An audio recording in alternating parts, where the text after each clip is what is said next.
We're good. All right, guys. Thanks for coming back after the break. I do want to point out one more time, real quick, before we go, that Link's statement, his official statement, can be found at bigtruthblog, one word, .blogspot.com. So I want to make sure that everybody checks it out, because Link actually verifies a lot of what's being said here, and these guys are verifying a lot of what Link said. So it's real important, the correlation between the two. But we're gonna pick right back up. Now we've got where Rick is basically raking in all this cash by lying to people, and you guys are asking for a very, very, very small percentage of this, basically for doing all the work, and he's telling you no. Now, last thing I heard, I believe it was Dale was talking about wanting to get a hotel room, $40, $50 room, and it was like asking for the moon. Go ahead. Yeah, that was true. I mean, absolutely. And I'll just add this one more thing, and that was even if I would pay for my own room, nothing out of his pocket, and he still wouldn't have it. But well, you've got to understand that I was out of money at this point, so I had to be with Rick. Like, I was almost captive. So Dale even said, "I'll pay for Andrew's room." He still said no, because he needed us under his watch at all times, and I wanted to get out of his eyes. I wanted a shower. I wanted a clean toilet. I wanted rest in a bed that fit me. I'm 6'3", and he's stuck on this little couch and a single bed in his house. I sleep deprived, and he would go to bed every night basically saying, "Oh, poor me, I have to sleep in the queen size bed. Look what you have to sleep in." Very funny. Now, did you guys ever get to take a chance to take like a nap or something like that in the big bed just to relax and stretch your legs out? No, I wouldn't want to lay where he's laid, thank you. His hygiene isn't up to scratch, let's put it that way. Gotcha. So where do you guys go next? You guys go to Houston next, right? Yeah. Yeah, from Katy to Houston, yeah. Up to Katy. Okay. Now, I did hear something, and I wanted to ask, what did Rick say about a disabled girl in Houston? What happened with there? What happened with that? Andrew? Well, there was quite a few girls that came out. And one girl in particular came, first of all, before that happened, another girl came out in the morning she ended up driving the FJ out because it got stuck. And they were sort of on a date that day. And this is a different girl again. And he basically was off his game in Houston that night because his brain, he was feeling guilty or something. And this girl had the same birthday, and he promised her he was going to fly her down into Daytona, and his marriage was over, and so basically that girl ended up leaving pretty quickly when he put it on her in the trailer, and it was about 2 o'clock. She'd been there all day with him. They had lunch together and everything. And she's a pretty girl too. She's 26-year-old lady from Katy. So anyway, this disabled girl come after that, and she's a pretty girl, and she's got an acting career. And we all thought, oh, good on her for trying. And the first thing he says after, she goes, "Oh, I would so do her." So yeah, how hot is she? Because she falls in that skinny category. I said, "Are you kidding?" And Dale and I were telling him that's not right. Like, you don't say that about a girl like that. And it was like he wanted to, take advantage of a girl that wasn't, the poor girl. Dale, is that how you remember that story? Is? Yeah, absolutely. It was. I mean, you just said it just wasn't right, but I mean, what do you say at that time, Right. Sure. No. It's just like you just not believing what you just heard. Right. And you just kind of look at each other like I can't believe he said that. And so what. But he brought it up again the next day. Like it gets brought up. Like, oh yeah, how hot is she? Like, it's not just a once-off comment. He goes on about it until his wife calls, and then he sort of, and she calls him out on it because their photo look pretty happy together, and he then says, "Oh no, of course not." But yeah, you just heard minutes before, of course he would. So yeah. So how was Houston? I mean, overall, how was Houston? Was it? Well, Houston was off because this girl rejected him earlier. He was off his game, and he gave a really poor show. I went in. He asked me to come and listen to him, and we had Mike down from Canada, and I didn't do the tour that night. I let Mike do it. I was that tired from exhaustion from working so long, and it was a big stormy night. Inside the theatre, he didn't tell the story, like, and you know, because as again at that stage we still thought he had a body, and that may have been a Sasquatch or may not have been a taxidermy Sasquatch. We didn't know, so it was up in the air. Right. But they would ask him, you know, what happened? Oh, a Bigfoot came out and I shot it. I'm like, these people paid good money, and that's all you're saying? And he later admitted to me his mind was off because of the incident earlier with the woman and he was feeling guilty and he couldn't concentrate. Again, he had wads full of money that day, straight to the bank, so it goes straight in his account. No one else sees a cent, and no one saw a cent basically the whole trip.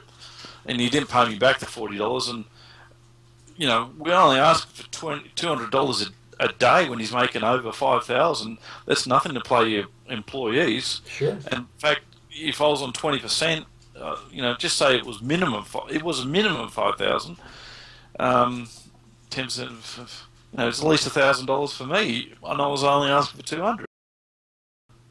And he barks that down. So we had troubles with the bus that day, and the amount of money he spent on repairs alone on that bus justified my decision of just going in the hotel rooms and not taking the bus. Like, he spent so much money on repairs, and yet it was the best, or it was a great economic decision. No, it wasn't. And he made that decision to buy the coach roach without me involved at all. So after Houston, we woke up the next morning driving to Galveston. Okay. Is that right, Dale? We woke up and we were, why going here? Yeah, pretty much, yeah. In fact, I think we were just basically in Galveston when we woke up. And I thought, at the time, well, that's cool. I've always wanted to go to Galveston. But there was just a reason there.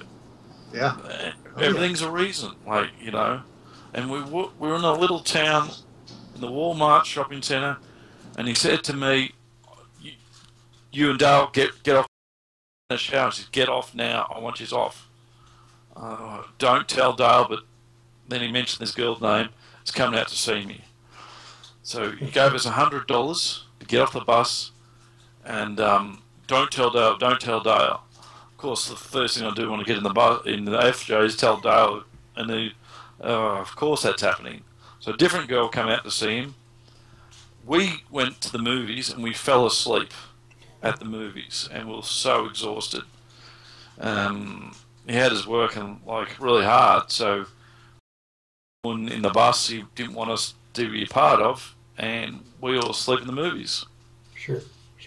Because he doesn't give you $100 out of kindness. There has to be a reason, and the reason is he didn't want us there. Otherwise, he will never give us $100 for the day. Go enjoy yourself. So we went and we had a nice barbecue lunch, and then we went to the movies, which we didn't see. Yeah. It was kind of funny because we both woke up towards the end there, and it was like, wow, what's the movie about? I dozed off, and it was like, I dozed off too, So that's the first time I have ever slept through a movie in a theater. Right. Just got from start to finish. But like Andrew said, it was just like, we were away from him, I guess, and we had here in a dark room finally, and it was just like a comfortable seat, and so it was like, all right, and we just went to sleep. But you could tell when whatever he was doing was over, because the phone, Andrew's phone was just ring, ring, ring, ring. Okay, where y'all at? Get back here right now. Get back here now. What for? What for? As soon as we get back, Dale wanted to go to Walmart because we're in the Walmart car park, and so Dale went into Walmart, and he didn't want to show Dale, but he turned on the recording, the security video, and there's a girl coming on the bus.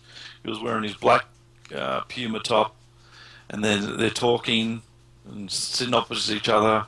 He kisses her, hold hands, and they go down the back, and you don't see it. And he's saying, "Oh, I wish the door was open," and like, "Oh, I'm glad it wasn't open. I don't want to see you doing your stuff." Right.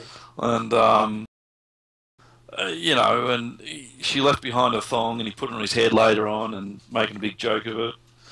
Well, I guess that explains what he was talking about in his statement. He made a comment that you guys were out getting picture taken on the strip and in this place and that place, and he wasn't with you. Well, now we know why.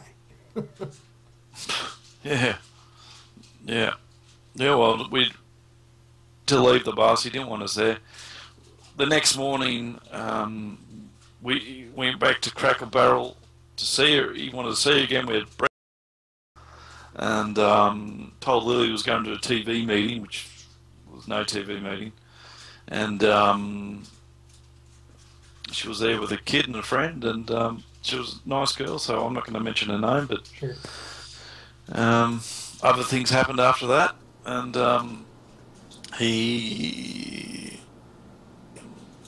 Is that in Daytona? No, this is you were left behind at the day after this. This is still in Galveston. Oh, okay. Day that we were led on that wild merry-go goose chase to chase him around. Yeah. Wasted our time. I'm glad that you didn't tell me all this stuff at the time, or I kept it from that you. makes me sick now just to think about it. Well, I didn't. It describes the type of person he is. But go ahead. Well, this is why he's trying to discredit us, because stuff happened. He doesn't want known, but he openly tells every man that he meets 1,000 women. Yet he's also told me that he's been married non-stop since he's 19 in 3 marriages, and he goes from one marriage to another. He's never single. So if that statement is true, they wouldn't be 1,000 free women, but he wouldn't be at all faithful. So it doesn't add up. How can you sleep with 1,000 women, yet you've been married non-stop since you're 19? Sure. So believe Rick or me, I don't care. Well, let me ask you this real quick. You talked about all the money that he was raking in. Yeah. You said it went straight to his account and he was skimming off the top. Did he ever mention about paying taxes for any of this money he's making? Oh, of course not. He doesn't keep any receipts. Everything he does is in haste, very quick. So, Dale will tell you, like, dockets were flying around the bus. Like, it just doesn't. Everything was, just thrown around the bus unless someone was coming to visit. All right, so from here you guys go on to where?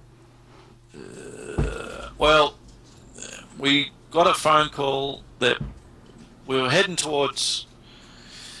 We're in Mississippi. We left there.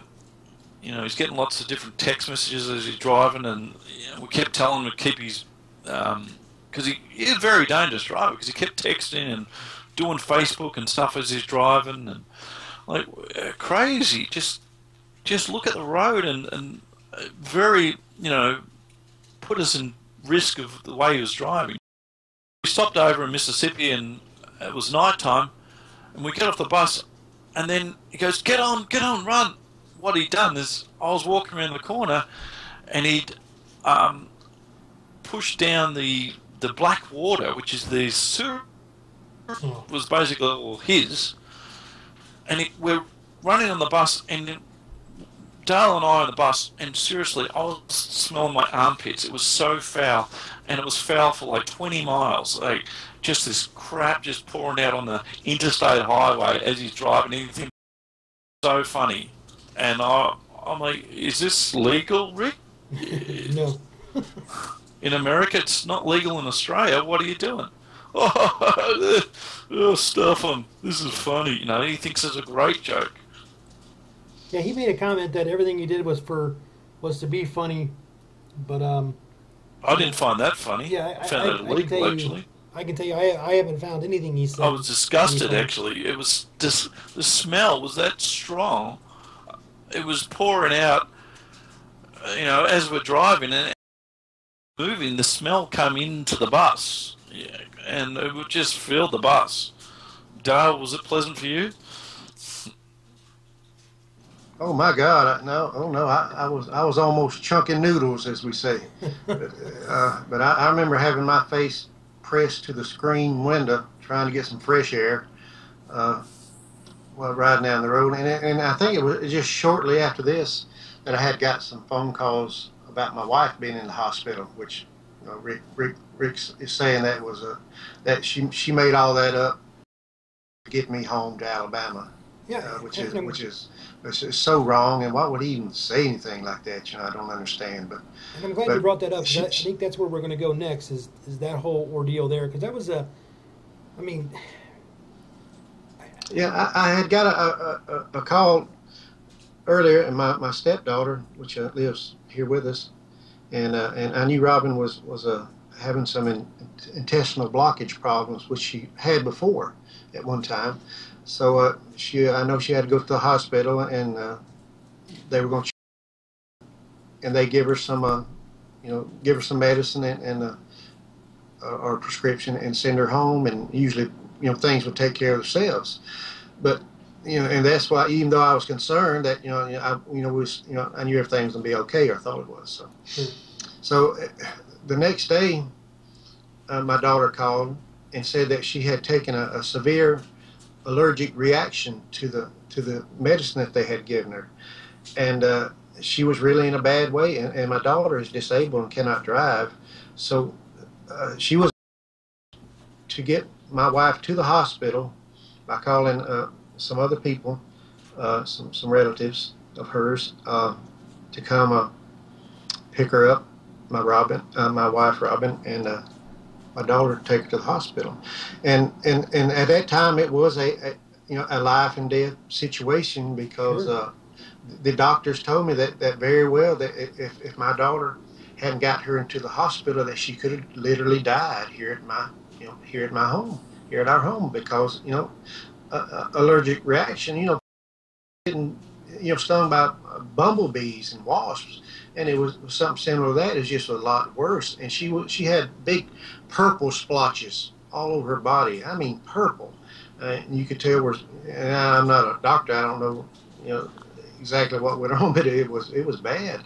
So anyway, I told Rick, I said, I got to go home. This is bad. So first thing he said was, okay, I'll let you out in Mobile, Alabama.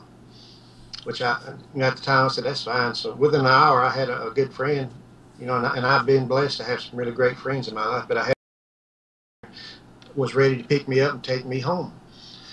So I had set that all up. The guy had packed his suitcases, everything, and by that time, then Rick said, "Well, never mind. I'll just take you home, take you to Alabama."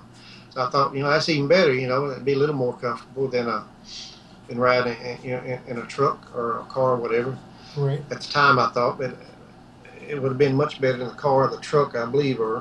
But anyways, so we got, and he says he drove out of the way, 500 miles out of the way, but actually I drove every of it because I was anxious to get to my wife, and I drove till I couldn't drive no more, and we pulled over one night. But he had another reason he wasn't telling you, Dale. Yeah. He had another reason he was going. Yeah, I didn't know that at the time, see. What was the reason? But yeah, Andrew can pick it up from there. But the end of my story is, by the time we got to the hospital, yes, she had recuperated, was feeling a lot better, and they was about ready to send her home. So, Rick said it was a lie, because when we got there, they were about ready to release her. Well, thank God they were, but right. 2 days before, she was in trouble. So, sure. Rick had no right to say that. Absolutely not. Absolutely not. So what was the other reason, Andrew? Well, Link will I mean, Link will testify the first part, like, it's a pity he's not here, but he'll verify this. When Link and him were driving all the way back from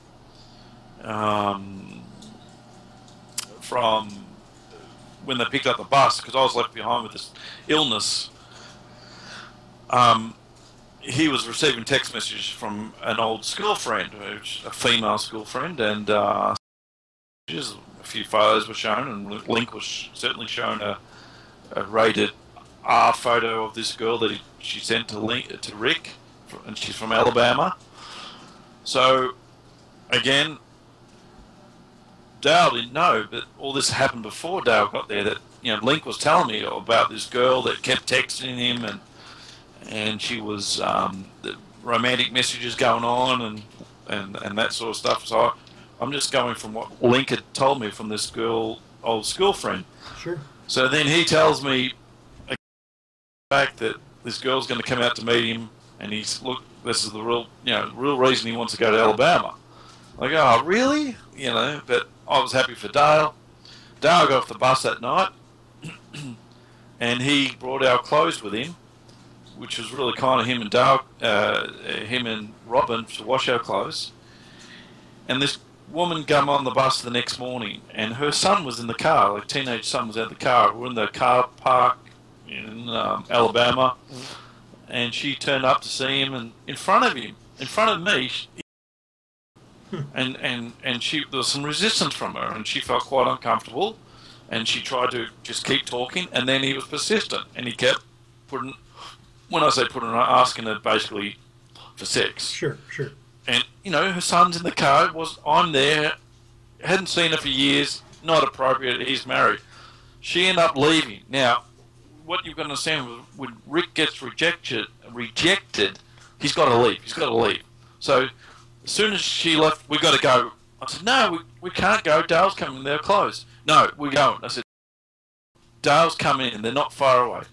So Dale's coming in and, call up Dale. How far is he? We've got to go. And this is all about rejection is the real issue going on. Sure. So Dale gets there with his family who want to come out to meet Rick. And basically, I mean, I'll let Dale pick this part up. Rick any rooted to Dale's family. Yeah. And still at this time, though I had my suspicions, I was still sticking that the possibly real, and of course, I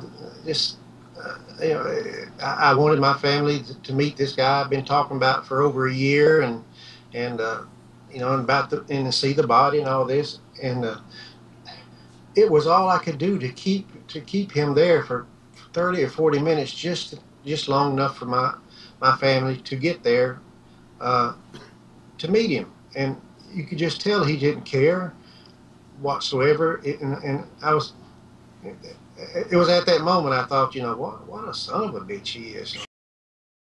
And I actually, I had $120 to my name, right at the moment, and I gave that to him right there to buy 8 or 10 caps that I wanted to give to my family, and that was what kind of stalled him in my mind. I was stalling him. He's come all the way this far, and I want him to meet my family, and it was just all downhill from there. And I just lost total respect for him. Right. Well, I don't blame you. I would too. I mean, if a man was rude to my family like that, I would lose respect for him as well. But at the time, Dale, you were relieved not to be on the rest of the tour, though, because of the way he was treating you. Absolutely, and that was one of the saddest things, was to know Andrew was still there. Right. And, sure. And what was my departing words to you, Dale, when he got on the bus? Do you remember? No, I don't remember. What was it? I said something like, "Don't get back on. I'll handle it." Oh, yeah. Don't get back on. Yeah. Because I didn't want you to put up a minute more of his crap. Yeah, I remember that now. But and the reason why I'd forgotten it, because to start with, my only obligation was to go from San Antonio to Daytona, so it was like the next stop anyway that we would have made. So but yeah, you did say. Yeah. You did mention that you go back to Daytona and help out, and I pretty much said, don't bother. I've got it. I don't want you. Like, I wanted you there personally, but because I'm a friend, you don't want to. I could see where you're at, and you were smashed. And I remember that. I was talking about, if my wife feels better, maybe next weekend we can, Daytona's not that far from us, and we can drive down there. And actually, I got other relatives that live there, and and this was before he was so rude to these relatives, because I wouldn't have, there's no way I would have introduced him to anyone else from there on out. That's so disrespectful. Sure. You just don't do that, where I'm from.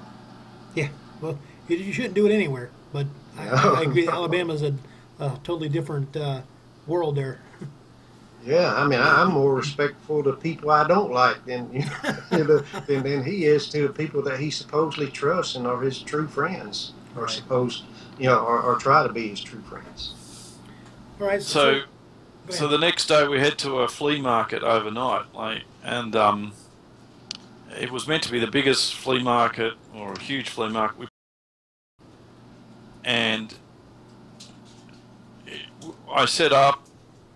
He drove off to get breakfast once again. He went to get some junk food. I said, no thanks. I was just sick of junk food. Sure. And the man he eats. And it's just no wonder he goes to toilet 5 times a day. Have a shit.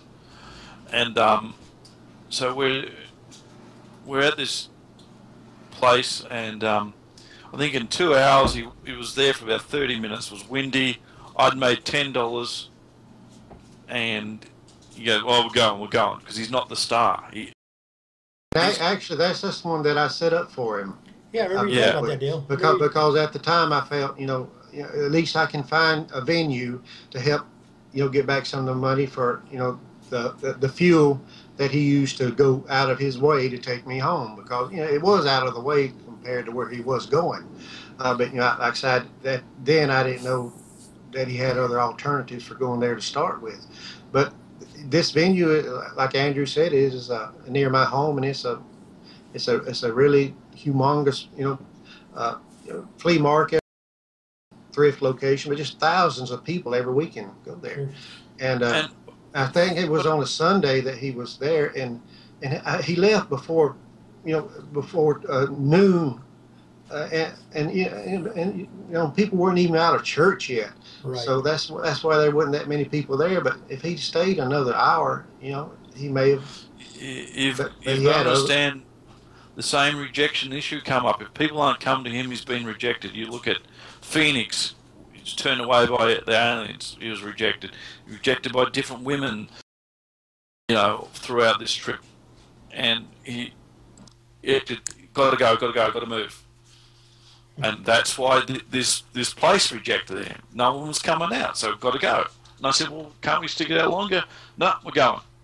Off to Atlanta we go. Off to Atlanta? Yes. Yep. Okay. See his kid, one of the kids he hadn't seen for 7 years or something. And I won't get into the conversation he had with her. It was totally inappropriate. But then his 2 little really love him, and they're nice little kids. His other kids to his second wife. Sure.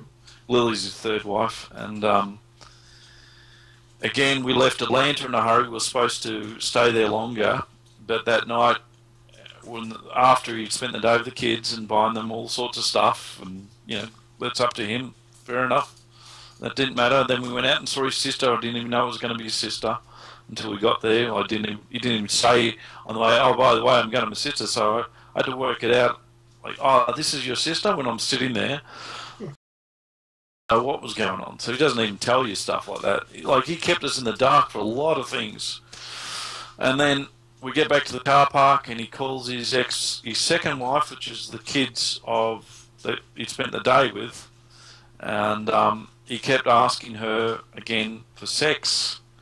Again, she said no, about 5 times. And I thought, mate, she said no, you're clearly married to someone else, move on. And as soon as he hung up from her, we're leaving. I said, do we have to leave? No, we're leaving.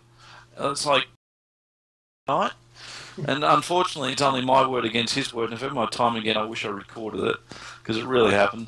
And this is the type of scumbag he is. Like, he hits on his ex-wife, thinks it's okay.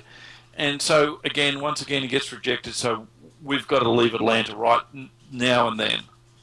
So we did. We left then, and we drove all the way to the Florida border. And it was a long drive. And he wanted me to stay awake, which I did.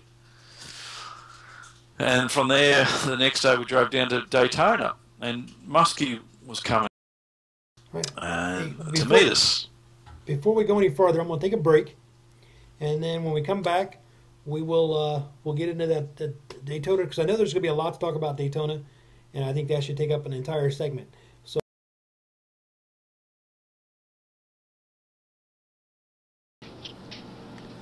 welcome back. We are back now, and we are going to pick up right where we left off. We are on our way to Daytona, and Andrew was just mentioning that someone else showed up there. So go ahead, Andrew.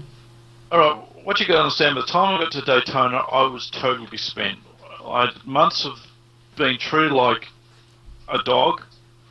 Rick did have a few moments where you could have a laugh with him. And, he did feed us well. So there was some... I can't totally diss him, but all in all, the treatment of us, consider what we did, consider what we gave up, was not healthy, And so, time I got to Daytona, I was totally shot. I was asleep. There was no money coming, and we told him not to go to Daytona actually, but he refused to listen to Link and I on that, and there, I was just over it. I just had enough of him. I could see the finish line was like 10 days away. Couldn't wait. And he started, "Oh, you're banning me. You're banning me." I'm like, "What are you talking about? You're banning me." No, I'm not. So my overstay. So I'm not going to overstay my visa for you. "Oh, I need you. No, I'm not doing it. And, Muskie heard some of these conversations too, so he can verify this. He kept going on and on about a ban, and 1 minute he said, really said, "Oh, you're burning me," then barking at me like a Hitler, "You're burning me," that tone of voice he has with the swearing. Right. And I'm shaking my head. I said, "Listen, I'm going back. My visa's running out." So just before Muskie got there, we were out the back of the Daytona, and he said to me, "I've got something to tell you." I said, "What's that?" He said, "The body's fake." I said, "What?" He said, "The body's fake. I did pick it up with Chris." Because earlier on the bus, he told it, when I first heard the name Chris Russell, he said, "Don't go to that website. Don't even read it. Don't read it." Which made me read it. Sure. And so he clearly didn't want me to read it, because he wanted me to believe as long as possible. Now, I said, "Well, what about Link?" He said, "Well, Link knew all along that it was fake, but he kept a secret, and turns out basically he bribed Link, and Link was too scared to say anything, and I don't blame Link, so I don't hold Link responsible. It's not Link, it's Rick's hold." And I said, "Well, so that's why he dropped me off at Walmart." He said, "Yep." He said, "So there was no issues with paper?" "None. It was just his house." "Couldn't trust you." I said, "Well, thanks. You couldn't trust me to keep alive." He said, "That's right." And I felt that I just wanted to bury a hole at that point. And he said, "That's why on the bus I was leaning on Rick and leaning on Link and hard on you, because Link knew. So that's why Link didn't do much work, and I made you do it all. I want to keep you busy." I said, "Oh, thanks for that," sarcastically thanking him. And I'm like, I can't believe that. But I still have a body, and it is real, and you've seen the medical evidence, so you know. And the thing is, a guy was flying in to Daytona that Rick owes money to, and he basically told the guy that there was going to be a meeting between him and somebody else, which was high above Rick. And I found out the day before the guy arrived that there was no one coming out. It was all a lie. I'm like, oh my God, this guy's walking into a lie. You know, a bomb here. Like, this guy's still believing, and you're an idiot. Like, you know, we started having words, and I'm here. Muskie's telling me what you're saying, and you got to stop bitching, and that's. Well, I'm not happy. You haven't treated us good. So anyway, we get at Daytona. No one turned up. Well, the crowds were there, but no one looked at us. When I see no one, we could sit there for hours. So all of a sudden, from being the big star in Texas, he was no longer the star. And him having the ego, he is sitting in his RV, the roach coach, or the back of the. We spent hours before. Me and Muskie sat there all day talking to each other, laughing at him, making jokes about him at his expense, and we had. It wasn't for Muskie. Like, seriously, towards the end, I was that worn down that Muskie kept me sane. And Muskie, I've got to say, he hates Rick. I don't think Muskie will mind me saying that at all. So, Rick, 4 kids come up and say, "Oh, I'm not going to spend $10, but $1 each." And Muskie said, "Okay, fair enough. You know, 100% of nothing is nothing, so 50% of something is better." So Rick Muskie allowed them to come in for $5 each. At this stage, Rick ran out of the trailer and started abusing Muskie. "Oh, your mother effing," and putting his finger in Muskie's face, like in front of. It was so embarrassing. Rick was clearly in the wrong over this. Sure. And Muskie was there to help him. He said, "You've lost your last ally. You're an idiot for doing this." And they had big words. Once again, he said, "Pack your shit and go." And he said, "I'm not going." Muskie stood up to him. It was great. And I think if there was a fist fight, Muskie would have won. So then afterwards, I get on, and Rick says, "Oh, Muskie's a coward." I said, "Oh, what?" He said, "Oh, I would have beaten him," like a schoolboy trying to prove himself. Once again, this rejection issue. But this anger that come out of him in front of all these people is so embarrassing. Like, this is But these 24 hours later, Rick dropped the price to $5 each because no one was coming. So Muskie was right, and he never apologised to him. Of course not. So Muskie was even madder when that happened. And then another thing that Rick, I'm not proud of is Rick. There was a really nice guy who organised Daytona, and he sent some beautiful designs. Rick never said, "Oh, I've got a fake body, don't make the designs." He made these beautiful designs and sold, and spent $5,000 making them, and would have made $1 back if Rick actually paid him. So this other guy come down, the third guy. Muskie opens a box, shows the third guy, "We have a meeting," and the meeting basically says, "Andrew, you've been abused for 3 months. You're not in a good place. You need to get in a bed."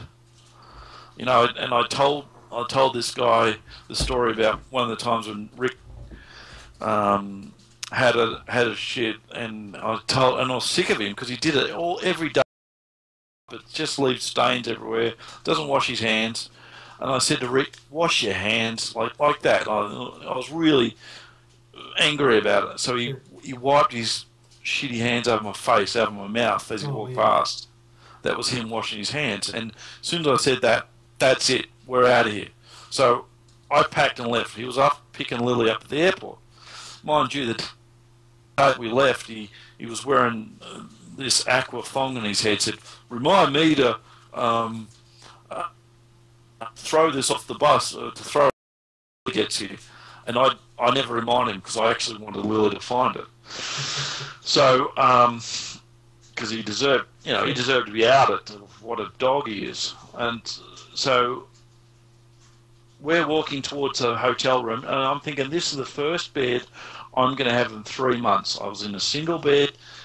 I'm 6'3". Then I was on this small couch, and and the thing is, I was out of the relief to be out of his clutches, because he almost had me hostage. Because of meals, I had to be with him. I couldn't go back to my home. So this is, people can say I'm gullible, and I am too trusting.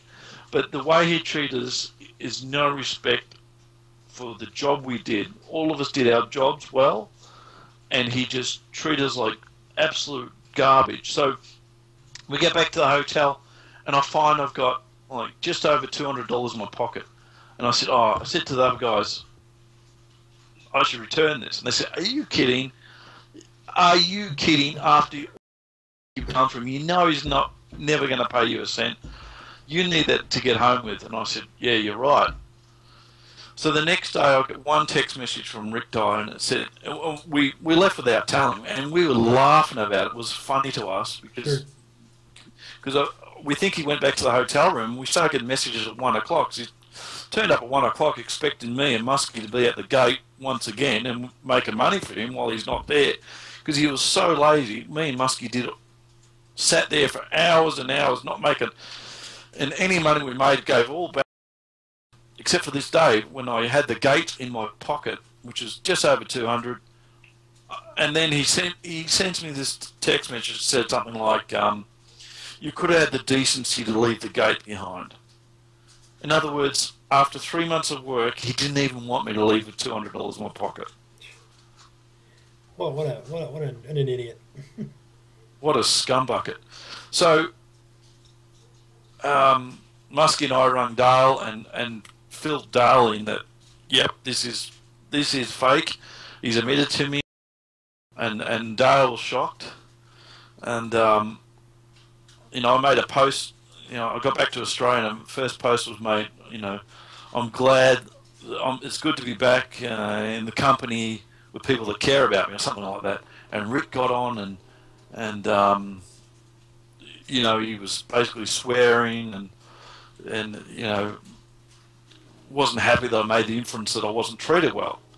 When I'm like, well, I wasn't treated well. So I could see that he was starting to try and get people involved. He told me on the bus that he wanted to involve Chris Sands more when I left. And I went, I've got to tell Chris what's going on. Like, there is no rainbow at the end of here. This is just lies on lies on lies.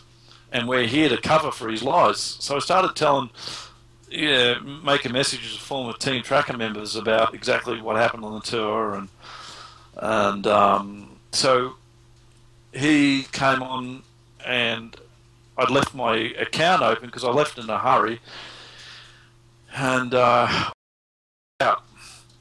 So he thought it was quite perfectly okay to take screenshots of private conversations, and he's admitted he's done it, which is illegal. He should have just logged out straight away if this guy had any sense of morality, but no. But what made it worse is he kept changing my recovery passwords to his own.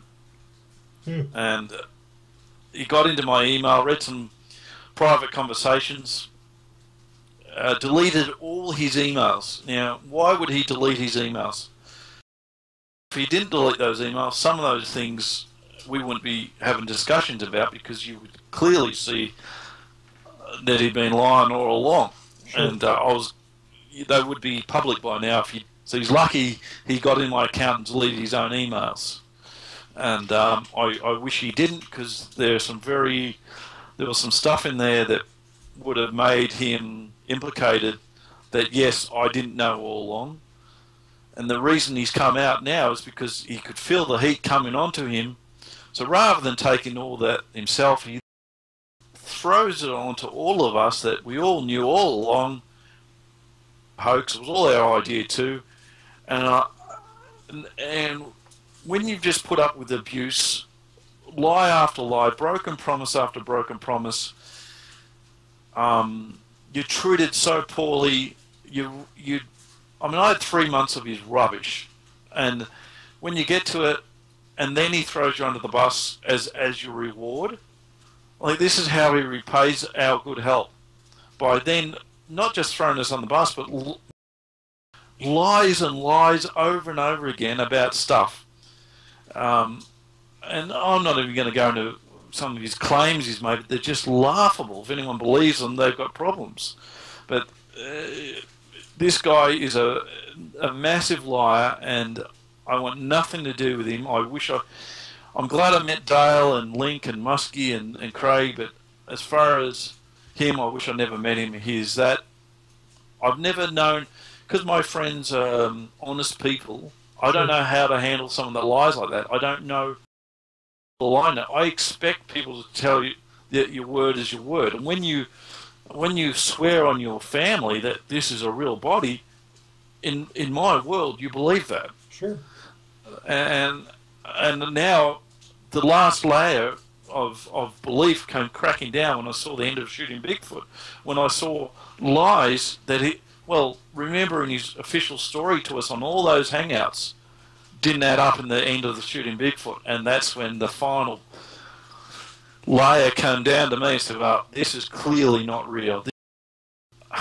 Clearly he wouldn't be arguing Morgan Matthews if he had a body. So his official story has got holes in it. He hasn't got a body, but then one moment, the next thing he'll say he's got a body, then he says Bigfoot is not to be believed. So his statements are so full of contradiction, but you'll hear everything that Link and Dale, myself, and if Muskie ever speaks out, will remain the same. And I didn't even talk about the incident with the stripper in Daytona when he got in a fight with her. Me and Muskie wanted to go to the movies, and all he wanted to do was go to stripper clubs. And he starts saying, "Where's the nasty? I want to go to the nasty club where the nasty girls are." So he had to go and see the nasty girl. And I won't tell you exactly what happened, but I'll leave that to Muskie if he ever wants to tell exactly. But I'll back Muskie up when he comes out with that story. And it's funny to laugh at Rick about what happened. It goes to show when you find out that story that he's not an honest man about anything. He just can't be honest about anything. And the reason why he's made outlandish claims about us is because he didn't have much dirt about us, so he actually had to make stuff up. He's saying some stuff about Africa, and it's well documented. I've got friends in Africa, and I've actually got websites about Africa. I sell safaris online, so that is, he takes a little bit of the truth and then he twists it into something that's dark and neat. Sure. Well, he's definitely a character, and I can tell you, I'm glad you got out. I'm glad you made it out. I'm glad you kept that bank, the gate money. Well, what I hate is how now he's claiming that we were involved and he paid us well. Like, why say that? Everyone knows here that I come back with nothing, basically. Everyone knows that was on the tour, how much we made. Like, I've got people, some things are, but 80% of what I've said, I've got other people to back me up. Here's no one from all of us guys will back him up from who were on that tour. Not Sure. one person. And everyone left early, and everyone was glad they left. Right. Would you agree with that, Dale? Yeah, I agree 100%. It is true, absolutely. Everything Andrew says that is factual. There's things that happened that I wasn't there. I believe Andrew 100%, and just from what I know and things I have witnessed, there's Rick Dyer he's the most unusual, mysterious person I have ever met in my life, and I hate to use the word evil, but I don't know what else describes with how someone can treat other people like he does, and it doesn't bother him at all. What do you think of why he's thrown us under the bus, saying that we're all involved in the fact? Why do you think he's done that? I have no idea. You know, I mean, hell, he never gave us credit for anything else. You know, so, you know, he is so unpredictable to me. You know, if a con man has such a thing as talent, he is very talented, and he should be you know, he should have went for something bigger than this, because he's a sly, crooked, sneaky individual to be no more than what is he, 37 years old? How in the hell does a person? How can one man affect so many people's lives and just be 37 years old? You know, it amazes me. I mean, to the point where I apologize to hundreds of people that I have spoken up, you know, because I spoke up for Rick, and because I claimed the Bigfoot body was real, which, you know, at the time I did. I thought it, and which is no excuse, but, you know, I apologize to all those people. If I could give back every dollar that was put in my hand, you know, from them kids and them women and them men that saw that body, and that I told was, I would give it to them right now. I would. Look, if we didn't come out, and if you didn't read my messages to other Team Tracker members, he'd be still trying to get away with it. You know, I went to the media. He's so not happy. Then he says, "Oh, Andrew didn't contact any media. It was all not doing or something." Like, what? What a joke. So, and all the media, you know, run stories about it, because I want to disassociate myself. I'm not happy with the way this has turned out. Sure. For real Bigfoot, I was made big promises, and these big promises he's made to a lot of people, and a lot of people that you don't know about, that just have materialized to nothing. And even if he has a real body, even if the 1% chance that a body comes out in the future, a body, I doubt it, but even if he does, I couldn't care less. And the way he conducted himself, he should be ashamed of himself. And he's, you know, he's a criminal. There's no doubt what he's done, claiming come and see a dead Bigfoot. That's fraud. Yeah, and I would like to say to all the, you know, I'm not sure who is left in the circle, I guess you would say, in Team Tracker, that is still following Rick. But for all those people who really bashing them, and this is, I don't know how to say this, but they can't help it. I mean, I was where they were 2 months ago, 3 months ago, same place, and you can't see anything any different. Sure. You know, so, you know, well, I now can see from the other side of what, if you want to call them the haters, what they were saying all along. They were all absolutely right. But then again, you know, I cannot be mad at the others that still believe Rick, because they're still, you know, behind the scene. I mean, you know, they're still behind the scenes, put it that way, you know. And they don't know. They don't know. Yeah, and it was a whole lot more fun looking from the other side too. I guarantee you. Well, you guys make a good point when you talk about the difference between, you know, separating Team Tracker from Rick Dyer, because you're absolutely right. I mean, you know, these people are probably victims as well, and they just don't know it yet, you know, and it's a shame. And hopefully when they come out, you know, they'll understand. Everyone's got to. We can't let him off the hook. Like this 2013, by all those hangouts we were made to do, like a lot of pressure. If you miss them, like he come down hard on you. And this was set up that far out, and that's what makes it really wrong, in my opinion, that the deception started in our homes over hangouts when all we did was trust him, and he lied. The majority of us, we would miss family gatherings or whatever it took because, we're having a hangout. We got to go. I got to go. You just felt like you had to be there. And, you know, and of course we live in different time zones. So you know, me living in Alabama, a lot of 9, 10, o'clock, and we'd be up till 2 or 3 o'clock in the morning, and so it was just. And again, I hate to use the word brainwashing or cult, or I don't know what it was, but it was hypnotizing, and I feel like such an idiot for getting caught up in it. Again, how in the hell why didn't I see it? And I just cannot forgive myself for not seeing it and falling for something like that. I can't do it. Sure.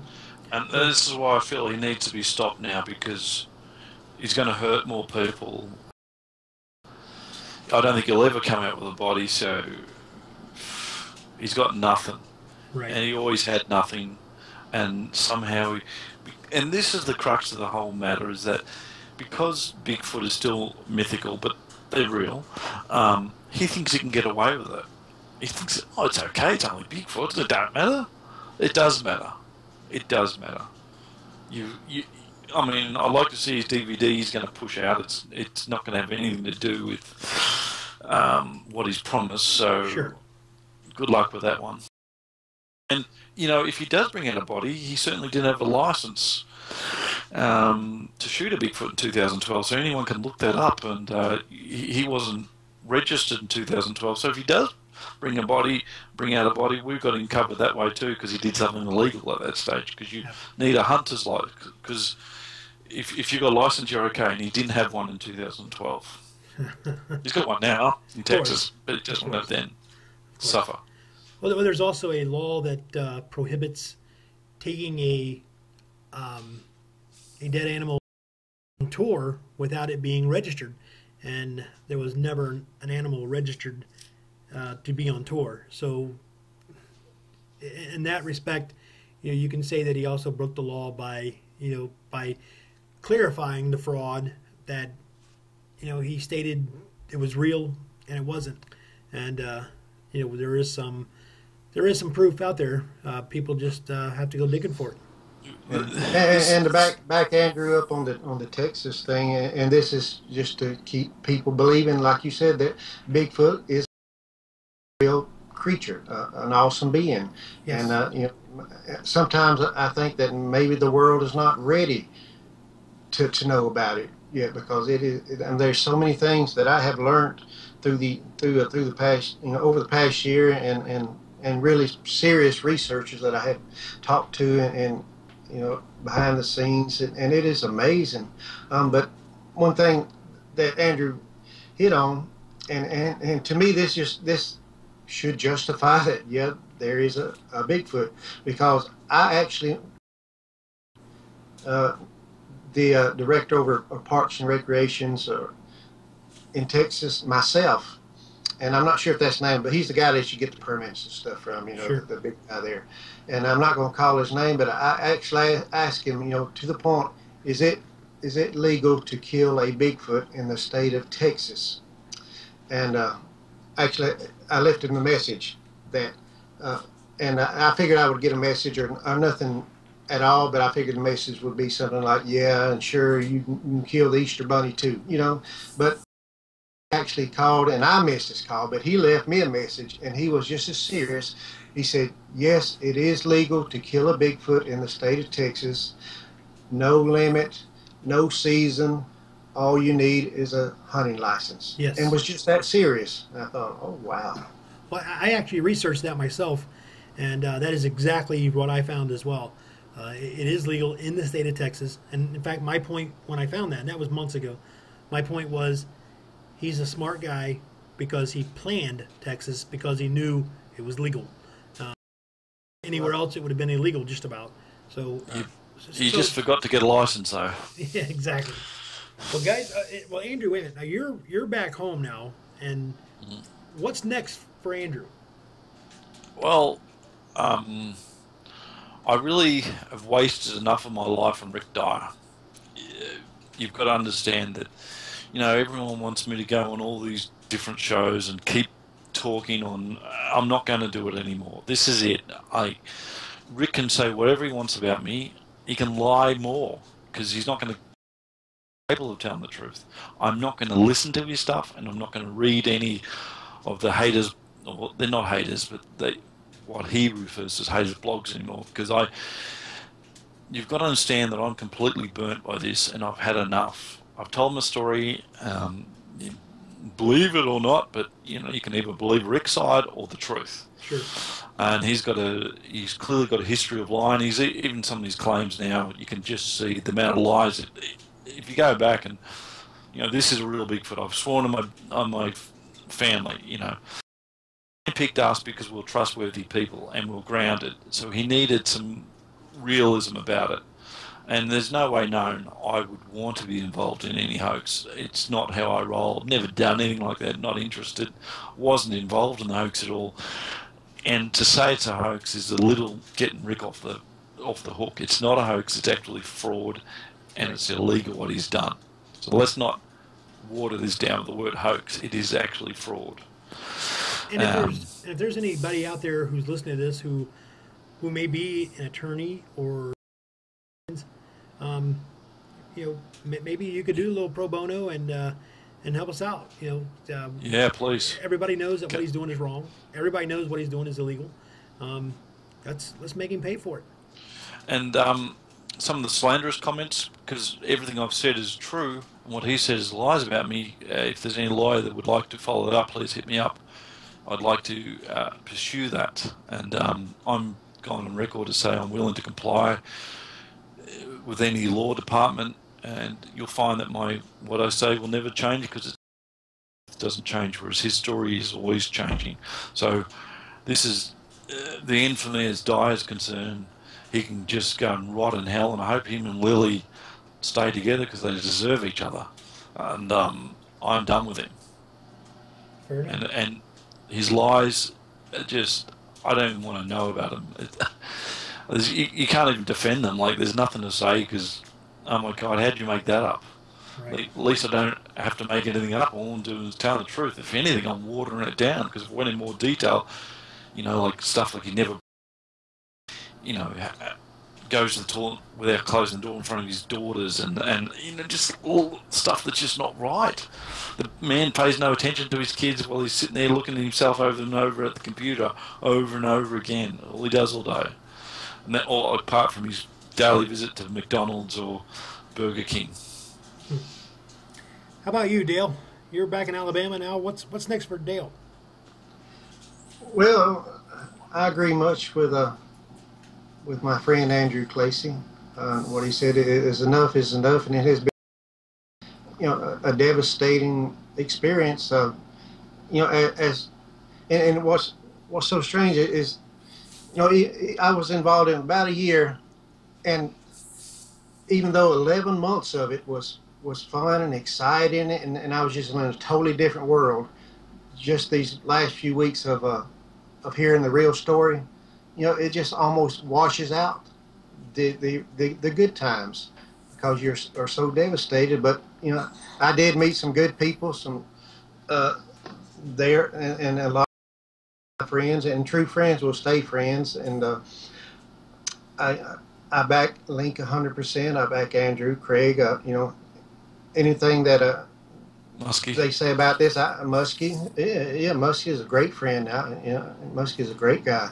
And, I've been fortunate to meet some great people in the Bigfoot community. And there's still so much I want to learn about the Bigfoot community. And as far as Bigfoot and Sasquatch, and I'm gonna just focus my attention on the real people. Like Jason and Ed Brown and Jeff Muldrum and Derek Randalls and the real people. That's that's where I'm going. Yeah. And I may even try to play a little music. If you're the best Bigfoot track in the world, surely you.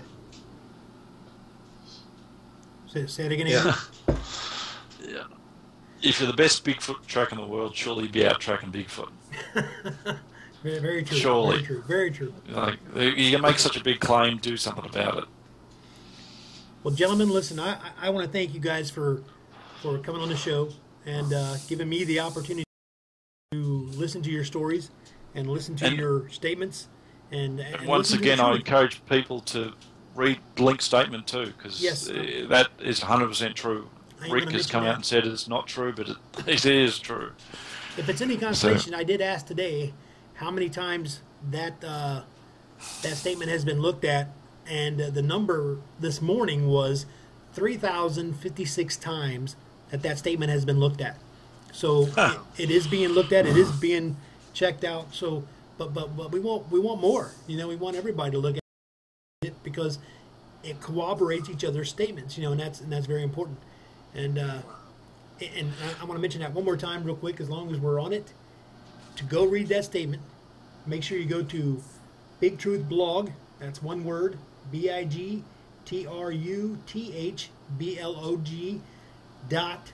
blogspot.blogspot.com, and you can find that statement right there. But guys, again, thank you very much for thank you, Tom, for being on the show. But thanks, Tom.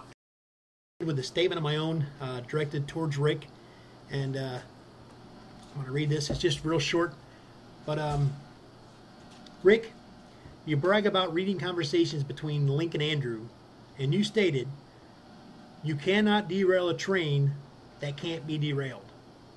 But let me remind you that there was once a ship that could not be sunk, and it sank.